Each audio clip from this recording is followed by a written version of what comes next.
Okay, so this is our backyard. See that little thing in the center there? That is our fire pit. And you can see that is all of the snow that has accumulated just from last night into this morning. There's our backyard. There's poor Bud. He can't even walk in it. Come on, Bud. Come in the house. See? There's the storage shed. You can see on top of the roof how much.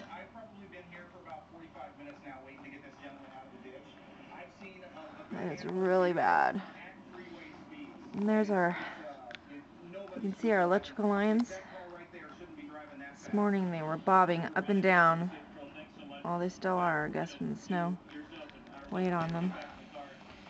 It's beautiful, but it is really scary to be driving.